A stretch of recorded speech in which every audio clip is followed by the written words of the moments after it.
Kamusta po? Kuya Densto, kandidato bilang punong barangay. Sa ilang taon na ako'y naging kagawad, nakita ko po ang mga magagandang aspeto ng ating barangay. Siyempre, tinuloy natin niya ang mga yan. Yung iba nga, pinapaayos pa. Pero, alam din natin na may mga problema pa din. Imbis na isa-isahin ang mga ito, umiisip na lang po tayo ng mga paraan para maayos ito. At dito nabuo ang 8 puntos na nais kong isulong para sa ikaaayos, ikagaganda, at ikauunlad ng ating barangay. Ito po ay ang Knowledge and Awareness, Unified Neighborhood, Youth Development, Accountability and Transparency, Discipline and Order for a Peaceful Community, Environmental Awareness, National Standardization, Nominee for ISO Certification and Tourism, Zeal for Social and Health Services. Knowledge and Awareness, magkaroon ng mas maayos na pagpapalakad at pagpapakalat ng impormasyon para sa naganap, nagaganap at magaganap sa barangay. Unified Neighborhood, muli nating bubuhayin ang pagkakaisa ng barangay sa pamamagitan ng mga unifying programs. Ibabalik natin ang mga nawalang mga aktibidades ng Barangay Quinzor East.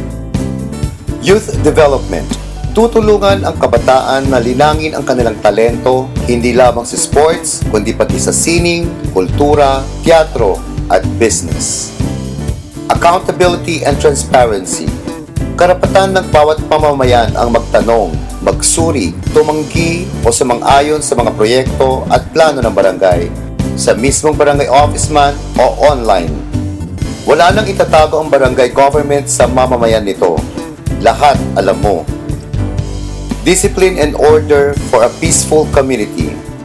Paso na ang terminong peace and order. Gagawa tayo ng mas konkretong aktibidades na magtuturo kung paano masusugpo ang kriminalidad at kaguluhan sa komunidad. Environmental Awareness. Akin pong isusulong ang nabimbing ordinansang kaakibat ng Republic Act 9003 at mga programang magbibigay solusyon sa malalang problema sa basura at pagpapaganda ng kapaligiran. National Standardization, Nominee for ISO Certification and Tourism. Ang ISO certification ay binibigay lamang sa barangay na kahanga-hanga ang pamamalakad. Sa ngayon, tanging lalawigan lamang ng lawag ang may gantong sertipikasyon. Ngunit, sa tulong ninyo, maaaring 5 taon mula ngayon, mabibigyan din ang ating barangay ng ISO certification. Zeal for Social and Health Services. Ang kalusugan ay karapatang pantao. Bibigyan natin ng priority ang pangangailangan ng mga may kapansanan, matatanda at kabataan. Sisiguraduhin din nating maayos at kompleto ang gamot, gamit at emergency facilities sa health center para sa lahat. Mahaba at madami pa ang kailangang ayusin sa barangay. Pero ito po ay nasimulan na natin nang ako po ay naupo bilang kagawad. Ngayon, sa tulong ninyo at kasama ng aking mga kapartido, alam kong maitutuloy natin ang mga planong magtataguyod sa Barangay Quinzor East. Para sa progresibong barangay, Kuya Dens po, para punong barangay.